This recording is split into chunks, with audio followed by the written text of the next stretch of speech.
Buongiorno bianconeri, j'espère que vous allez mieux que hier soir. En tout cas, aujourd'hui, je tenais à vous porter une analyse tactique, aussi grâce à un partenaire qui s'appelle Soccerment. Vous le trouvez sur Twitter et sur Instagram, qui a fourni à moi-même et à d'autres youtubeurs italiens des statistiques assez détaillées sur le match d'hier soir et puis va continuer à nous en fournir pendant les prochains. Et je voulais un peu raviver quelque chose que je faisais il y a quelques années.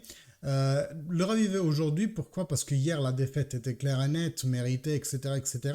Mais ça va nous aider peut-être à comprendre un peu plus les raisons. Et ici, je vois une petite parenthèse. Tout d'abord, merci de liker et commenter. Ça fait grandir la chaîne grâce à vous. C'est vos interactions qui nous aident à grandir. Vous pouvez aussi partager le lien avec des amis. Puis si vous venez de découvrir la chaîne, vous pouvez vous abonner en cliquant sur le bouton qui se trouve en bas de la vidéo. Activez aussi les cloches, la cloche, comme ça vous êtes mis au courant de toutes les prochaines vidéos et live. La parenthèse que je veux ouvrir, donc je vous disais comprendre mieux les raisons de la défaite. De façon assez simpliste, certains vont dire « Ah ben la raison c'est Allegri ». Mais tâchant aussi au passage d'allégriste, encore hier soir j'en ai eu un et sûrement que les autres juste s'abstiennent de l'écrire, mais beaucoup de la communauté Twitter pense de moi que je suis allégriste. En plus dit comme ça, comme si c'était un insulte quoi, t'es allégriste. Donc je suis obligé de le dire encore une fois, pour moi ça n'existe pas allégriste, ça existe plutôt non allégriste, les allegri out ou encore plus les extrêmes, les no max. Pour moi, je parle vraiment pour moi, hein, je ne suis pas allégriste au sens que j'idolâtre Allegri, ce qu'il fait ou tout ce qu'il dit.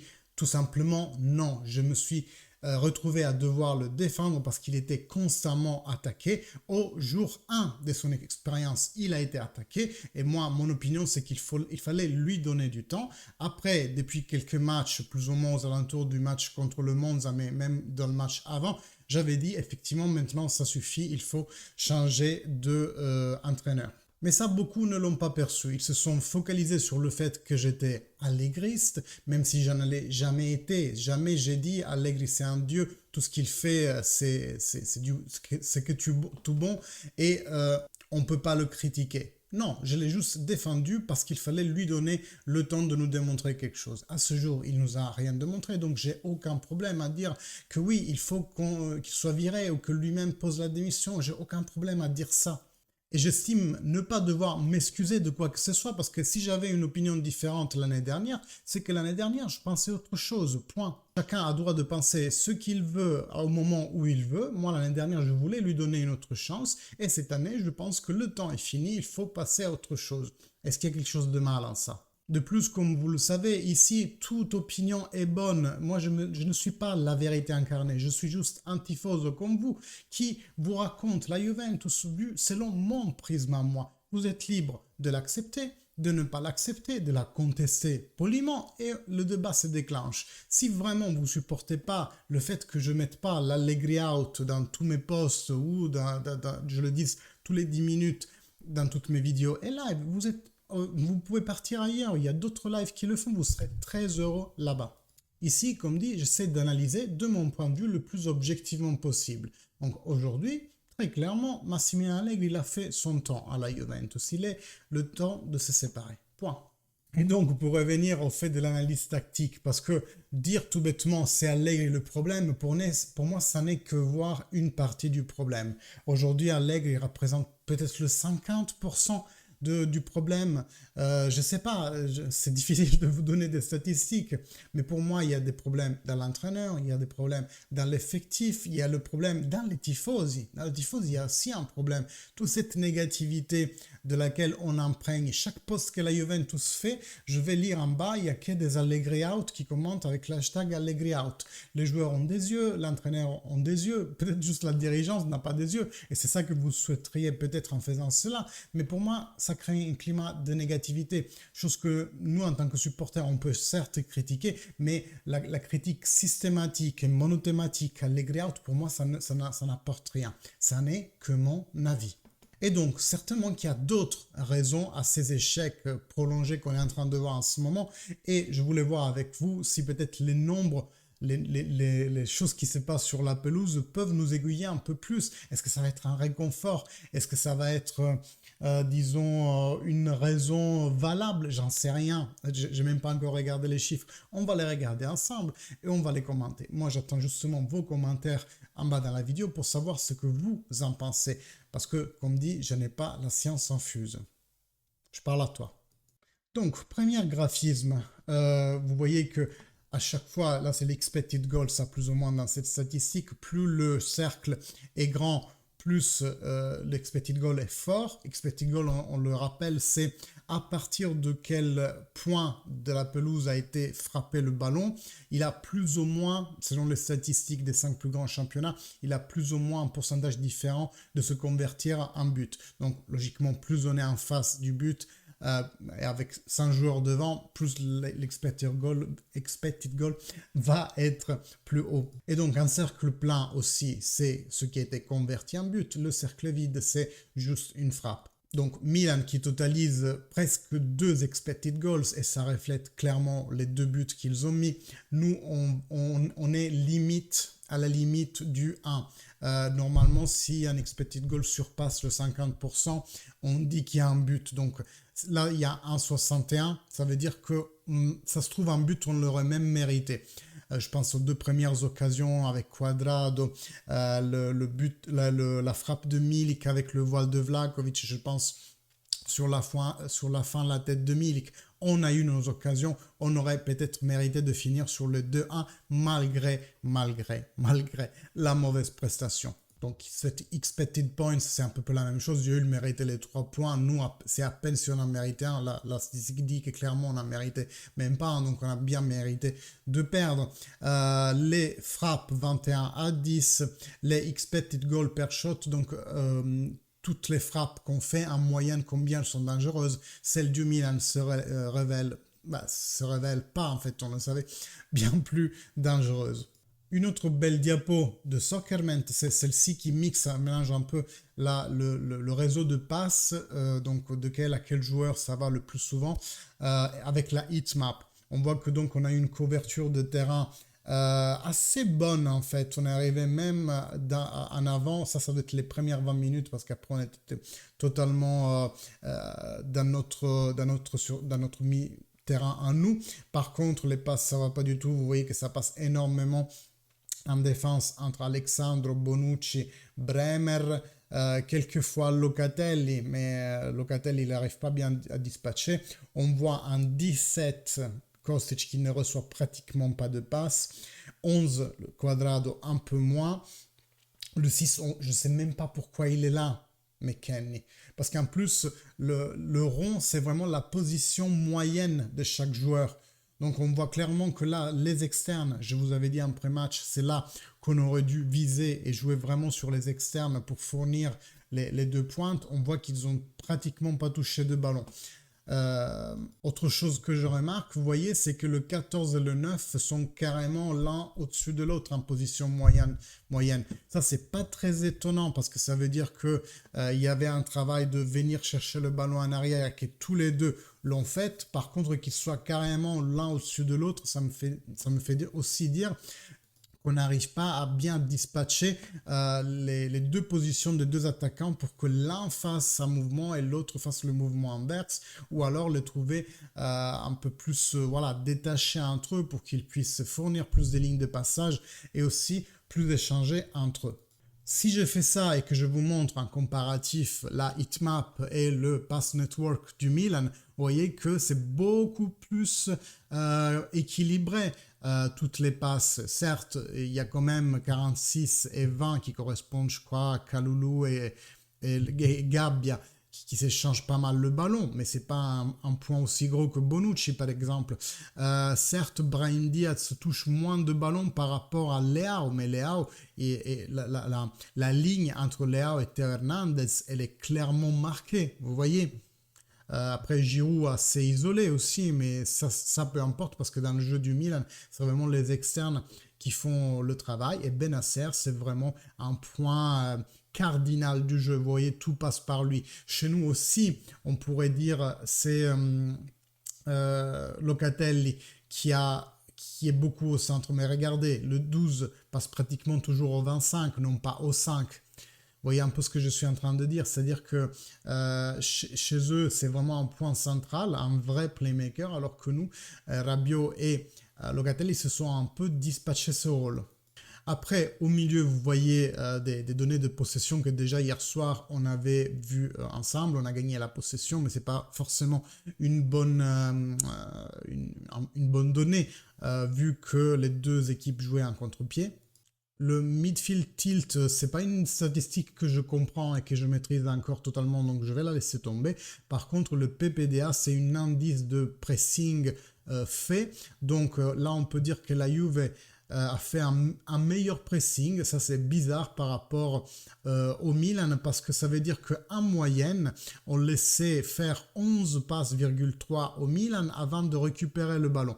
Et c'est vrai que dans la première mi-temps, on a vu beaucoup plus d'interceptions, beaucoup plus de récupération. Les premières 20 minutes, c'est vraiment ceux qui ont fait pour moi remonter ces statistiques, parce qu'après, les 70 minutes restantes ont été vraiment en chute libre aussi dans la pression. Très, très mauvaise coordination de pression. Et le Milan nous laissait faire 13 passes,7, donc un peu plus, avant de nous récupérer le ballon. Après, tous les autres, là, c'est des statistiques qu'on a vues hier soir. La pass accuracy, donc la précision des passes. Là, la longueur des passes, on ne l'a pas vu, mais c'est pas grave. Hein. Nous, on cherchait des passes plus courtes contre eux, des passes plus longues. Pareil, la précision des passes longues, là, on l'a gagné, mais ça nous apporte clairement pas grand-chose. Par contre, une chose intéressante à regarder, c'est les centres. Eux, ils ont un taux de réussite des centres à 3,6, nous à 1,4. Ça, c'est sur le total des passes, hein, pas seulement sur les centres. On ne peut pas faire une statistique parce que c'est difficile à dire qu'est-ce qui est un centre et qu'est-ce qui ne l'est pas. Donc, sur le total de leurs passes, ceux qui ont été des centres ont réussi au 3,6%. Ou alors non, c'est juste le total de ceux qui ont été en centre sur le total des passes, pardon. Ce qui veut dire que eux ils ont essayé beaucoup plus le centre que nous. Et je vous le disais encore une fois, nous c'est vraiment le thème tactique qu'on devait donner, ballon aux externes pour qui ils centrent. Une image emblématique de cette incapacité, ça se dit, du fait qu'on a été incapable de mettre les bons ballons qu'il faut, c'est cette image que je trouve complètement ahurissante. Il y a Cuadrado sur l'out de droit, on a 4 joueurs au milieu du terrain, il suffirait de faire soit un long centre pour Kostic, et Cuadrado a le pied pour le faire, soit alors faire un cross légèrement en arrière par rapport à Locatelli et l'autre, je ne sais pas qui c'est, je ne vois pas bien le numéro qui est en train d'arriver, pour mettre pratiquement un ou même deux de nos joueurs face à Tatarusanu. Cuadrado va choisir la solution la plus compliquée, la plus égoïste qu'il peut, et va mettre dehors ce ballon. Autre graphisme que j'ai vraiment adoré de la part de Soccerment, ils font vraiment de bonnes choses, c'est de voir les moments des deux équipes. Donc comme on voit dans la première mi-temps, nous on a eu l'avantage dans les premières 15-20 minutes, après c'est le Milan qui a repris l'avantage, puis on a eu un sursaut final, on peut dire. Ici, on crée apparemment pas mal, mais au meilleur de notre moment, on subit un but. Et je vais faire ici une petite parenthèse, pardon, j'ai cliqué sur le bouton trop tôt, c'est que pour moi, c'est ça un peu la clé de lecture que je donne au match d'hier soir. Ça n'est pas, disons, une protection pour Allegri, mais cette équipe manque tout d'abord de mentalité. C'est d'abord un défaut mental, après un défaut tactique et après un défaut physique. Physique un dernier parce qu'on ne peut pas, simplement pas durer 20 minutes, ça ne peut pas être vrai.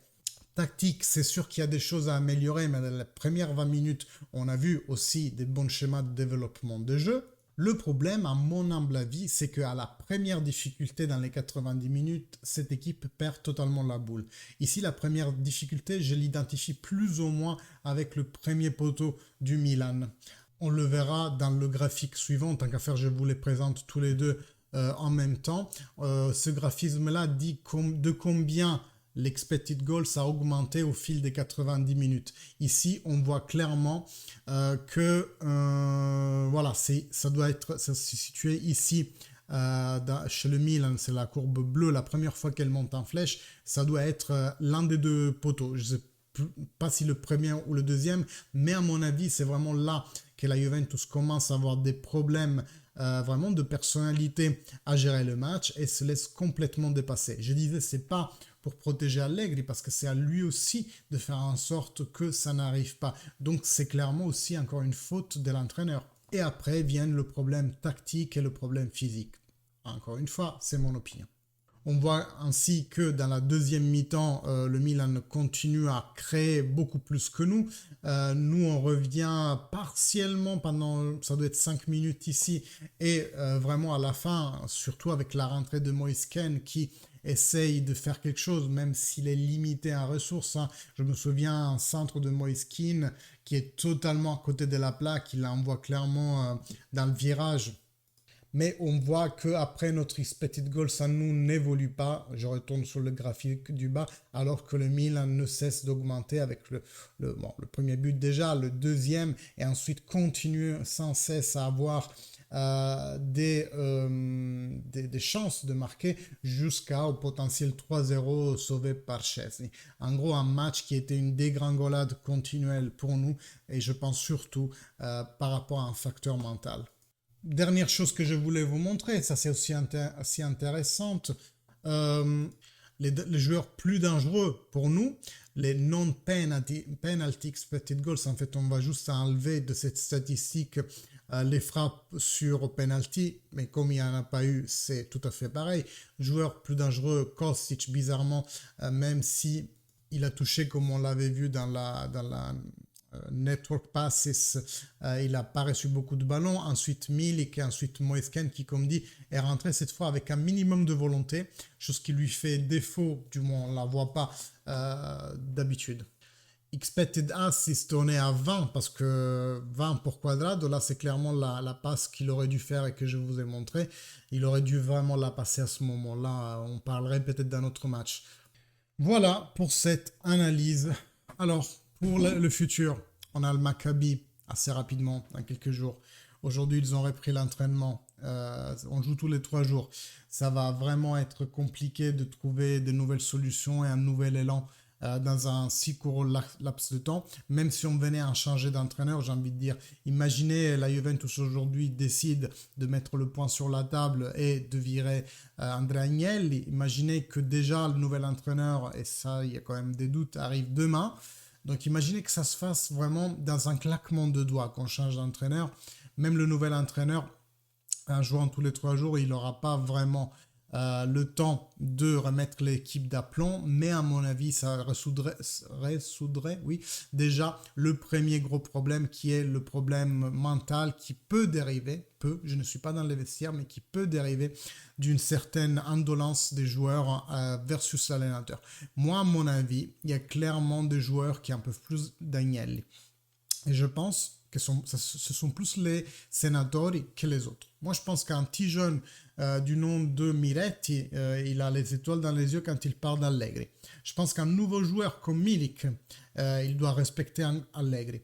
Moi, je pense que des joueurs comme Di Maria, très expérimentés, doivent respecter, non qu'ils doivent le faire, mais qu'ils le font déjà, qu'ils respectent ce qui a été Agnelli et sa carrière. Moi, je pense surtout que ceux qui sont contre Allegri, c'est les Senatori. Et si j'exclus Danilo et peut-être Szczęsny, je pars clairement d'Alessandro, Bonucci et même Cuadrado. Cuadrado, ça fait plusieurs mois que je le vois assez nerveux sur les terrains de jeu. C'est vraiment des gestuels. À chaque fois qu'il porte le ballon, il fait des gestes comme ça aux autres, à ses camarades pour dire mais vas-y, mais fais ci, mais fais ça, comme si il essayait de dire c'est moi qui ai raison, tu dois faire ce mouvement, tu m'aides pas. Là, ça fait plusieurs matchs qu'il a l'action photocopie de ce qu'il a mis dehors contre le Milan et qu'il ne la passe pas. Il s'entête à vouloir en faire qu'à sa tête, ce qui nous reporte au mot de Massimiliano Allegri de la dernière conférence de presse où il disait on ne doit pas essayer de résoudre les matchs soi-même, mais on doit jouer en équipe. Moi, je pense que l'épisode de hier avec Cuadrado, Allegri faisait clairement référence à ça. Donc, Panita, merci beaucoup pour tout ce que tu nous as donné. Mais si vraiment en ce moment, et je dis si vraiment tu es en train de ramer contre l'entraîneur et que tu as quelque chose à te démontrer, je suis désolé, mais c'est le moment de mettre de côté l'orgueil et de penser surtout au maillot. Je pense à Bonucci qui se dit toujours être le leader, mais qui hier n'est pas capable de mettre un petit peu la hanche pour ne pas faire passer Brahim Diaz. Alors je pense que là, en ce moment, il a eu un bug mental. Il a dit c'est Orsato qui est l'arbitre. Si jamais j'interromps le monsieur là, Brahim Diaz, c'est sûr qu'il va me mettre un rouge direct au lieu d'un jaune, parce que c'est clair qu'il allait en profiter. Mais je pense qu'il a eu juste peur de se prendre un carton, chose que Chiellini, par exemple, n'aurait pas fait. Je me souviens encore Chiellini qui attrape par le col Saka. Il y a eu l'image qui a circulé sur Twitter il y a quelques heures. Eh bien, Chiellini n'aurait pas eu peur de prendre un carton. Et Bonucci, je pense aussi, c'est un peu un problème parce qu'il a eu des problèmes par le passé avec Allegri. Et c'est clair qu'aujourd'hui, même s'il est sénateur, je pense que c'est pas son premier fan. Et Alexandre, ça peut être juste de la mauvaise foi parce que de toute façon, il est partant et il le sait. Après, je ne sais plus qui sur Juventus, je crois Mister Gatt disait qu'il y a aussi des problèmes par rapport aux Argentins, donc à Paredes et Di Maria. Mais moi, ça m'étonnerait un peu, je ne dis pas que c'est pas vrai, ça m'étonnerait juste par un fait de, surtout Di Maria, il est entre guillemets de passage. En plus, ses déclarations, même la dernière par rapport au coup de coude, ne me font pas penser à quelqu'un qui est de mauvaise foi. Paredes, je ne le sais pas, mais la dernière fois, on a vu un court extrait sur Twitter de Allegri qui lui racontait je ne sais quoi et lui qui rigolait à côté. Donc je ne sais pas à quel point c'est vrai que les Argentins rament contre, mais moi ça ne m'étonnerait pas que la scission, la fissure dans le vestiaire vienne carrément des joueurs plus expérimentés et ceux que j'ai cités. Voilà, ça n'est que mon avis, ça n'est vraiment que mon ressenti. Au contraire, dites-moi ce que vous en pensez dans les commentaires. Je vous invite à liker, commenter la vidéo comme ça. On grandit de jour en jour, ça fait vraiment plaisir. On est 922 en ce moment abonnés sur la chaîne YouTube. Justement, si vous n'êtes pas inscrit, je vous invite, comme ça on grandit et si on atteint les 1000 avant la pause nationale, ça me ferait vraiment plaisir. Activez la cloche, comme ça dès que je vais en live, et en ce moment je fais des lives pour tous les matchs, après, durant et post, vous serez mis au courant. Moi, il me reste qu'à vous dire pour aujourd'hui, bon dimanche, au moins que on ait un communiqué de presse qui nous dit qu'Allegri a été viré. Ben, je vous dis à demain pour d'autres vidéos et d'autres événements autour du monde Juventus. Bonne journée, bon dimanche et fine alla fine, forza Juve. Ciao.